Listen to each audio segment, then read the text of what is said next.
We've already discussed the idea of multiple layers or planes of tone in orchestration. Usually these planes last at least for one whole phrase. But there are also some very local cases that are worth looking at. Their function is to underline significant moments in the main lines.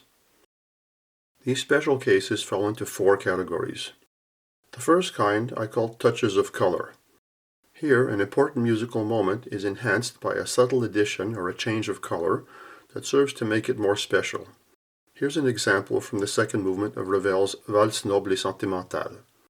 Notice how, at the end of the phrase, 2 bars before rehearsal 14, the harmony which was in the woodwind starting from rehearsal 13 now passes to stopped horn and muted trumpets. These notes could easily have been played by the preceding woodwinds. What Ravel is doing here is changing the tone of voice, rather than the way a good pianist would change voicing or pedaling to mark the end of the phrase. Notice also the portamento in the violas who have the main line. These touches of color make this moment stand out. Let's listen.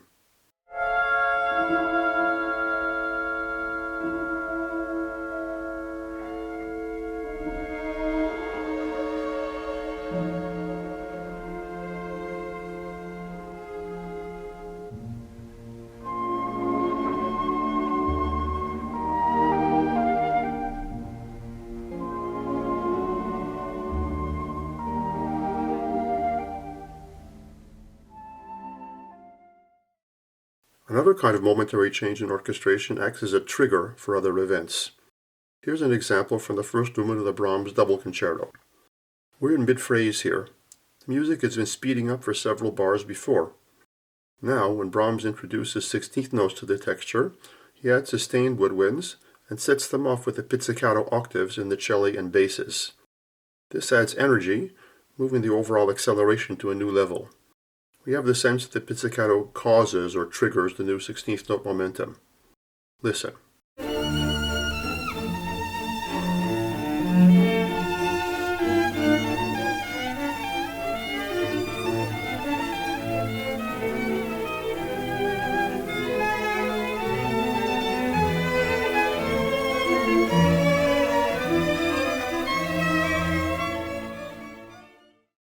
Earlier in this course, I mentioned the principle of orchestrating dynamics.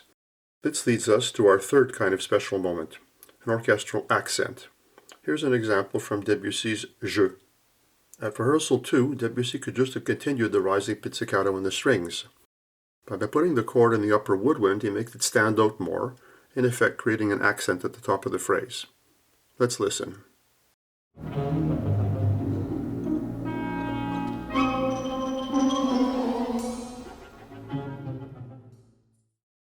Another example of an accent being greatly enhanced by orchestration occurs in the first movement of Ravel's Valse noble et sentimentale. After the climax in the 4th and 5th bars on this page, Ravel ends the phrase with a sudden descent in the last 2 bars. The cymbal, timpani, and bass drum add tremendous impact to the final chord. Ravel is orchestrating the accent. Listen.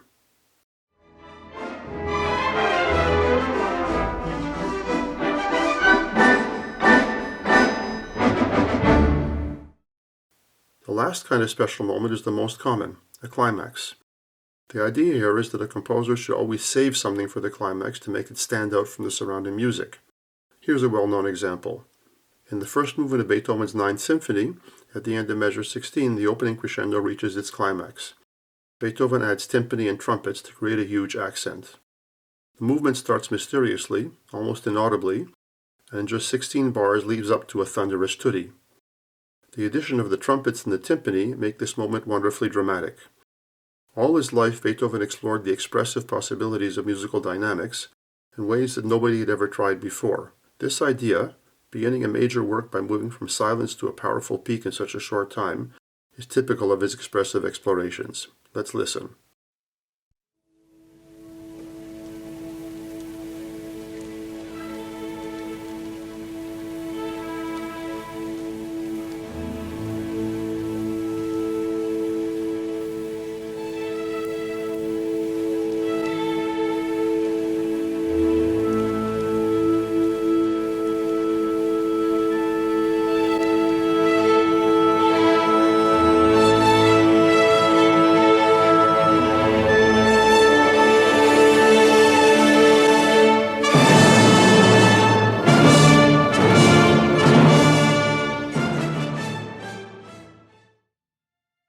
All these situations involve enhancements of one sort or another, making a given moment more vivid.